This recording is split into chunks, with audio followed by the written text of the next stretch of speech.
Welcome to Conversations with Aaliyah. Tune in for inspiration, information, and upliftment as creatives and entrepreneurs share their journeys, challenges, and successes. Today we have Vanessa Haney. Yes.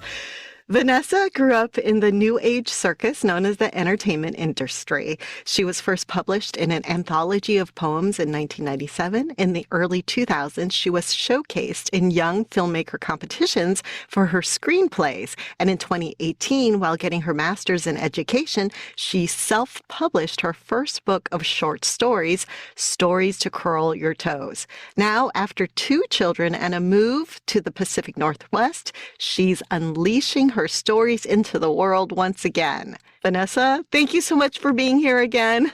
Tell me, I think in October you were about to release Safest in the Light, right? Yes. So yes, things change. It has been renamed. Okay. It went to an editor. It went to beta readers, and I wouldn't say any major changes were made, but there were some little changes that were made, and it is now. This is going to make you laugh. It's called Crotch Goblin because it's about a party girl who gets impregnated by a monster and has to run from this group of blood and energy sucking monsters that are trying to kill them. Mm-hmm. And so her baby is this hybrid human monster, making it a literal crotch goblin. Nice. I love it. So yes. Yeah. There's also like a kind of marketing approach with that whole, like, having something that's a title that's a little bit jarring, or a lot of people have been putting curse words or profanity in their titles because it quickly grabs somebody's attention. So we'll see if it works. I don't know. It's a risk. I know the title for some people has been like, ooh, that doesn't interest me. And other people are like, that sounds so fun. So we'll see. So is it published? Is it out then? So it will be out on November 26th. So it's available for pre-order right now. Nice. And it's fun. You know, I write really fun horror. My whole goal is to entertain, not to scare. So it's a little gory. It takes place in Los Angeles, and it has touches of things that I, did and experienced in my 20s. A lot of the fun, nights where we were out until the wee morning. And then, it has this really fun graphic horror aspect. So hopefully people enjoy it. I also have a short that's coming out before that. Okay. So on November 12th, I have a short called Slush that's going to be on Amazon. It's only going to be digital. And it is a horror story based on the time that I spent working at a juvenile detention center as a teacher. And it's about a monster that is roaming the juvenile detention center while a teacher is hiding under her desk.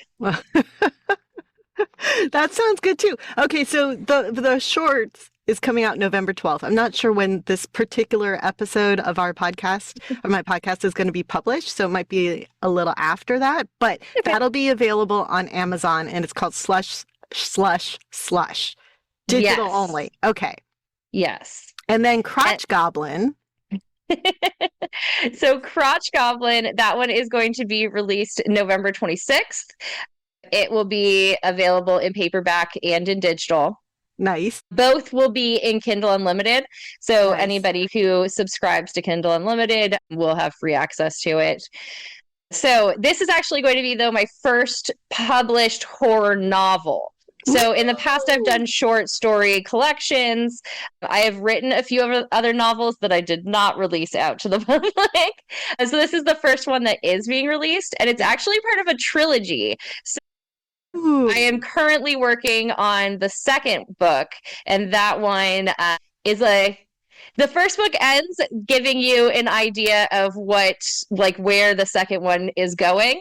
And then the second one is fun music industry horror novel. So nice. Okay. And any ETA, how long does it take to write a novel for you and for the second one to be published? The writing doesn't take me terribly long. I'm a pretty fast writer. What does take me a while, though, is the editing part. Mm. Usually just because I want to get a lot of feedback and I want to make sure that it's the best that it can be while still holding true to the story that I want to tell. So I would say that my goal right now is to have it released in the spring. So you won't have to wait too long from this first book to the next book. Yeah. And then I'd like to have the third one released by this time next year. So I'd like to have all three done in, I guess, the next year. That would be the goal. That's awesome. I love that. Yeah. But I think for editing, I yeah. have to give myself at least 3 or 4 months. And for writing, I have to give myself 2 to 3 months at least. Yeah. This one, Crotch Goblin, took me about 7 or 8 months to write. And I think that's because I kind of shelved it for a while and worked on other things. And, but I think if I stay focused, I should be able to get it out in a few months. Woo! This is exciting. Can you share and tell us what the difference is between what makes something a novel versus a short story? Is it just the length? Yeah, pretty much. Yeah. So there's charts online that will tell you what is a short story, what is a novel, what's a novelette. So there are charts for that. And it's just based on number of pages then. That's or novella. Yeah. So it is based on the number of pages usually. Okay, cool. Yeah. Okay. So 7,500 to 1,900 or 19,000, 60,000 to 100,000. So 60 to 100 is usually a novel. Below 40,000 is usually a novella. The rest, I think it looks like maybe a novelette is 7,500 to 1,900 or 19,000. So I don't know. It kind of varies, I guess. Okay. Yeah. I don't know. A short story, I think, can be up to a novelette length because I have read short stories that were longer than 7,500 words, but maybe they were just being advertised as a short story and they were really a novelette. I don't know. Yeah. For anyone who's listening, because it's all over the place right now for my audience, if they're new and they want to write, what do you suggest? How would someone get started? To just write, I think, is the one thing that I have been told over and over. I recently got kind of a mentor who's been helping me out a lot, and she writes all over the place, and she has 120 things on Amazon. She is in all sorts of anthologies and collections, and I always meet with her and I want to talk with her about, how do I market? How do I find the right title? How do I find the right cover? And the one thing that she always tells me is that I need to just write. She's like, you're so worried about doing all these other things. You need to write, because if you don't write, you can't build an audience and you can't have you won't have success as a writer because you haven't done it. And so I think that to write is really what I would tell somebody who wants to get into it and to find some accountability, because so much of it is about having a schedule or being able to kind of fit it into your routine. Otherwise, it always gets put on the back burner as just this hobby.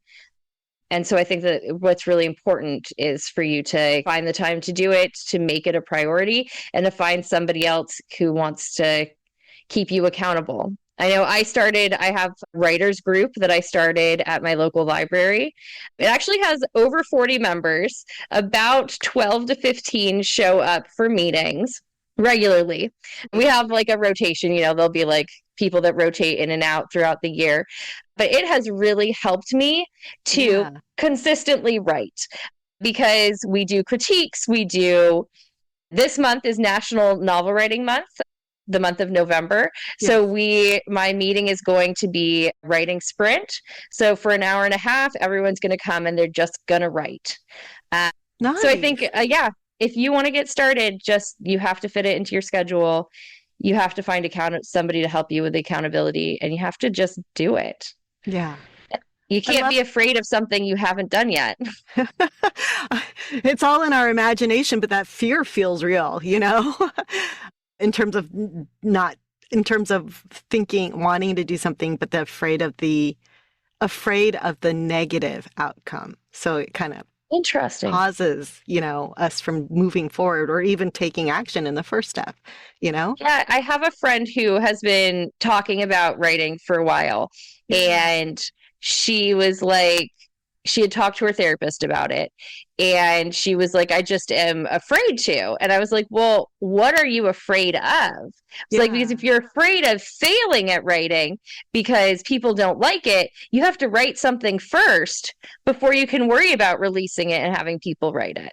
Yeah. It's like, and if you're afraid of not being able to complete something or failing at the actual writing process, there's no limit to how long you have to actually finish a piece of writing. You can take 20 years to work on a manuscript. It's like, so there's nothing that's requiring you to like pass or fail in any way. It's like, just start writing. Yeah. But I know it's hard. It is. It can be. Yeah. We just talked about it yesterday, so I'm hoping she is. Okay. Fingers crossed. Yeah. I know, like, I think part of it is just like opening a document or pulling out a piece of paper and just starting to like start with a sentence and then see where it goes. Yeah. I know we talk a lot in my writing group about pantsers versus plotters. And pantsers? Yeah. So pantsers are people who write by the seat of their pants. Okay. So they just write without knowing for sure what's going to happen, what the ending is. They don't really know like the overall plot. They're just writing with this story they have in mind. Yeah. Or with characters they have in mind. Yeah. Plotters like to have some sort of an outline. And some people have very detailed outlines. Some people have loose outlines. I fall into the plotter. I tend to, for longer works, I tend to have like notes on what's going to happen, how I'm going to get there. Usually there's a lot of different paths that the story goes down that isn't necessarily in my outline, but I always try and hit all of the beats that I planned. Yeah. And I think that one of the main differences between the plotters and the pantsers comes in editing, because as a plotter, there's a lot of things that I know have to happen. So I plan in advance. Yeah. So I can drop hints or foreshadowing or something. But if you're a pantser, you have to write the book and then go back to change those things. Or while doing the writing, go back to make those changes. So there's a lot more editing with the pantser approach to writing. Yeah. But a lot of people are successful pantsers. Yeah. And I feel like it depends on how it would work best for the individual, right? Like I feel like my brain could work with an outline, but my natural, not that I'm a writer, but if I was to be a writer, which I'm thinking about doing actually to create a web series, but if I was to write, I definitely think I'm more of a pantser. Definitely. And like just going back in and like filling it out, like, oh, look, this happened. Oh, well, I need to make that make sense back there. Yeah. Yeah. Yeah. I mean, I don't think there's any wrong way to write. I think just like spending the time doing it. And I know that I keep reminding myself, like, I need to just spend the time to do it. So this month has really helped. The National Novel Writing Month has really helped me, because I'm like, I just have this month. The goal is to write 50,000 words. That's what the National Novel Writing Month goal is. For the entire month. So the entire month. So you have to write 50,000 words by the end of November. Okay. Ideally, a cohesive story, not just like random like paragraphs. Yeah. Okay. So I'm in a couple of different leaderboards that keep track. Like, I enter how many words I write every day, and I get to see where I am in the leaderboard with the other people in my group. So that has also been great accountability for me. And you can do that year round. It's not just for November. There's like websites where you can have groups and leaderboards and stuff and keep track of how much you're writing. But I have found that has helped me this month. I'm already on chapter 4. I'm feeling good. Woo! It's only the 7th. It's only the 7th. Yes, yes. So that's really good. Thanks. Yeah.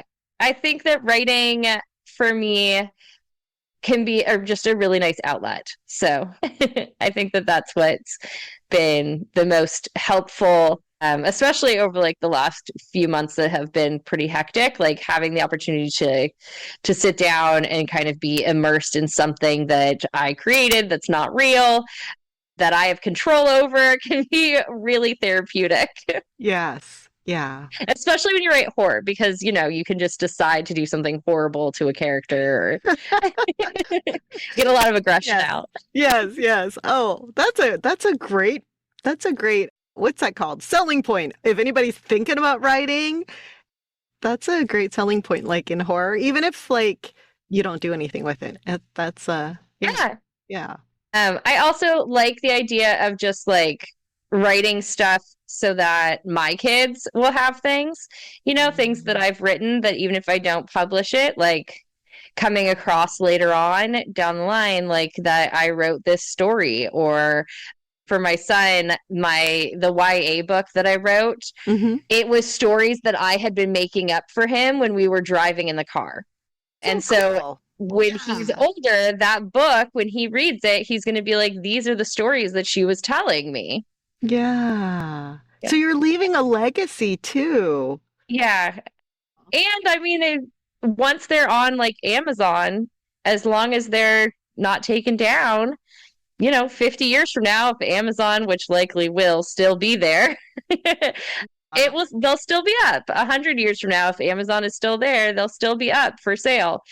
So, having that out there is also a really nice part of writing, knowing that like you're reaching people and having some sort of impact on people's lives. Yeah, that's wonderful. And so this is regarding self-publishing, right? In terms of for Amazon? I mean, yeah, for the most part, I would say indie publishing, because if you're traditionally published, they can decide at any point to remove your books because they're not selling. So for self-publishing, you have control over it being there and it won't get taken down. So yes, for self-publishing, you will have a lasting impact as long as you want it there and your predecessors want it there. Yeah. So for self-publishing, like this might be redundant, but what is like the first step on learning how to self-publish? Do you just go into Amazon and you read about it, or how do you start self-publishing? If you want to share. It is if you can share. complicated. Oh, no. So Not the answer I was hoping for. Well, the actual process of doing it is not, but understanding like all of the intricacies is something that I think I will never stop learning. I think that there will always be lessons that I have to learn, sometimes the hard way. So things like, if you're going to indie publish, you're going to need a really nice title. I mean, you'll need a nice title, but you'll also need a really nice cover. And so paying somebody to do a cover is worth it. I pay a company to do it. It's about $100, and they talk with you and design it for you. If you are looking for something like you want somebody to illustrate a cover that looks a certain way, it could cost $300, $400, $500. I know that there's a horror author that I have been friends with on TikTok for a while, and her covers, she has somebody design, and this most recent one, they actually illustrated it for her. But the cover is really important, because when you are putting something up on Amazon or Barnes and Noble or any of the different websites, your cover is going to be so tiny, right? It's just a little thumbnail picture that people are seeing. So you need to make sure that what you're putting on there is very clear when it's not a large picture, and that it doesn't look messy. It looks professional and well designed. And I think that is one of the first things, if you are going to, release a book, that I would heavily think about making sure that it looks good. I would also recommend getting an editor to at least do a copy and line edit. They sometimes are considered different, but today a lot of the editors that I've talked to will kind of use copy editing and line editing interchangeably, but their job for that type of editing is to really polish your writing and make sure that like what you have written is the best it can be and shines. And so sometimes my editor will say things like, this sentence doesn't make sense, or, didn't she do this earlier? Things like that, they don't understand why they feel this way. And that makes me think about what needs to be rewritten. And then also, they'll tell me that I repeated a word, or that I need to use a synonym because this one, they don't like how it sounds. And here's why. And just like they give you a bunch of things to think about. And then, it's up to you if you decide that you agree with them or not. Mm-hmm. But this book was 72,000 words. I had about 900 and something notes from my editor, like comments of like commas, or taking out a said, or, something didn't make sense, or something they absolutely loved. And so it took me a long time to go through it. And I think that there's so much value, though, in that editor. And people will say on your Amazon reviews that they can tell you didn't have an editor, or that you need a better editor. Whoa. And some people will stop reading your book if it's not proofread well. So I think if we're talking about like, how do you get into it and what do you think about, the biggest things to begin with, once you've written it, because obviously, like I said, the first step is writing it. Once you've written it, you need to start thinking about like, how is it going to be perceived by people, and making sure that you have a good cover and a good editor. Then there's a lot of different ways that you can go when it comes to actually doing the publishing of it. You can go to Ingram Spark, and you can do everything through that, which can go to all different platforms and all different stores. For paperbacks or hardcover. If you want it like in a local store or something, usually, or the library, they'll tell you have to go through Ingram Spark, because that's who all of the companies use. If you just want it on Amazon, you can do the pay per print. So it'll be up on Amazon. People can order the hardcover or the paperback or the digital on Amazon. And that is easy. You can even design covers on Amazon if you wanted to, although I still recommend that you hire somebody to do it. But you can design it on there. Amazon will help with proofreading it, sort of. And you can upload the digital version. Also, you upload things as a PDF. So, and then it asks you to preview it to make sure that it looks good. So the actual process of getting it up on Amazon is pretty easy. The other thing it's going to ask you, though, is keywords. And that has been a whole learning area in itself. I knew a little bit about marketing going in, but like figuring out keywords and what sections to put your book in can be really challenging. So this time I decided to try using AI to find some keywords to see if it could tell me like, what are the keywords of the best-selling horror books right now? And then what would the best keywords be for my book, and giving it my synopsis. We'll see how that goes, because this will be the first time that I've released a book using that as an option. But I've heard from a lot of authors recently that has been really helpful, and you can use like ChatGPT or some other open source to like give you a marketing plan that like specifically relates to your genre, your book, like what the topics are. Again, don't know if that's like great advice or not, but I'm trying it this time, and we're going to see how it goes. There's a lot of research that people use to figure out what to do for the marketing of the book. And before you publish it, you really have to have done that, because you need those keywords. You need to know what sections to put your book in. Where are your readers actually looking? And do the genres that you're picking actually relate to the content of the book? And then also making sure that your synopsis is good, and the use of subtitles there's like an option for subtitle, using that to kind of say some of like the main tropes of your book. So like strong female lead, or, monster or something like that, so that people know like what to expect in the book as like part of the title, as part of like the headline that they see. Wow. There's so much. And I am a very early on in the process of learning all of the ins and outs and Yeah. learning the marketing.